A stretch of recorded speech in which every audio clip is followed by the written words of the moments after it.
Kashmiri migrant या minority का employ किसी स्कूल में, किसी ऑफिस में अकेले नहीं होगा।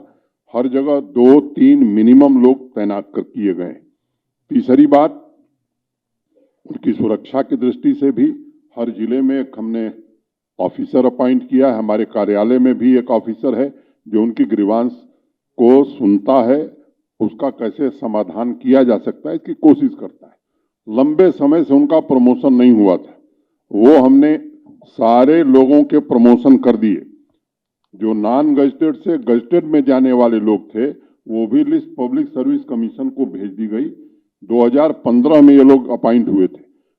पब्लिक सर्विस कमीशन के चेयरमैन साहब से मैंने निजी तौर पर बातचीत की थी। उन्होंने कहा साहब 2014 के जो कर्मचारी थे बाकी कैटेगरी के, जनरल कैटेगरी के, उनका प्रमोशन अभी हमने खत्म किया है, इन लोगों का भी प्रमोशन कर दिया जाएगा। एक उनकी दिक्कत है जो स्वाभाविक रूप से मानता हूं कि वो वाजिब दिक्कत है, उनके आवास की। मुझे याद है कि अब तो जमीन ही नहीं मिलती थी, जमीन दे दी गई।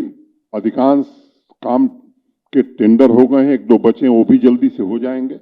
अभी कुछ दिन पहले हम खुद गए थे, चीफ सेक्रेटरी गए थे, कई हमारे सीनियर अफसर गए थे, और अप्रैल महीने तक 1200 घर और दे दिए जाएंगे। अगले साल भी लगभग 1700-1800 घर हम दे रहे हैं, तो वो सुरक्षित रहें, ये हमारी प्राथमिकता है। और तनख्वाह उनकी, उन लोगों ने मुझसे, मैं सार्वजनिक रूप से आज कहना चाहता हूं ताकि उनको भी ये मालूम हो जाए, उन्होंने मिल करके व्यक्तिगत रूप से मुझसे इन लोगों ने कहा था कि हमें थोड़ा ब्रीदिंग पीरियड दे दीजिए। 31 अगस्त तक की तनख्वाह सबको दे दी गई, लेकिन अब ये नहीं हो सकता है कि घर बैठ करके तनख्वाह दी जाए। ये बात एक क्लियर एंड लाउड मैसेज है, ये सबको सुनना चाहिए, समझना चाहिए। मेरी पूरी सहानुभूति है। जम्मू कश्मीर प्रशासन हर प्रकार से उनकी सुरक्षा, उनकी मदद के लिए पूरी तरह से तैयार है। और जो दूसरे माइनॉरिटी एम्प्लॉइज हैं जो जम्मू से वहां जाकर के बैठे हैं, वो एक बात उनको भी ध्यान में रखनी चाहिए कि वो कश्मीर डिवीजन के कर्मचारी हैं। इसलिए कश्मीर डिवीजन के डिस्ट्रिक्ट कैडर का ऑफिसर अगर पुंछ में है तो वो जम्मू नहीं आ सकता है, अगर कश्मीर डिवीजन का एम्प्लॉय है तो वो जम्मू नहीं आ सकता। इस बात को सबको समझना चाहिए। फिर भी मैंने ये कहा कि हमारे पास कोई ऐसी पॉलिसी नहीं, एक कमेटी चीफ सेक्रेटरी साहब ने बनाई है।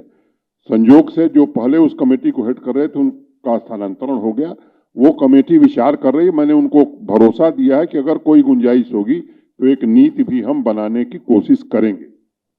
आखिरी सवाल। It's great to see you here. Thank you for watching our work. If you haven't subscribed yet, don't forget to click the bell icon and subscribe to Mojo Story and support independent, robust journalism.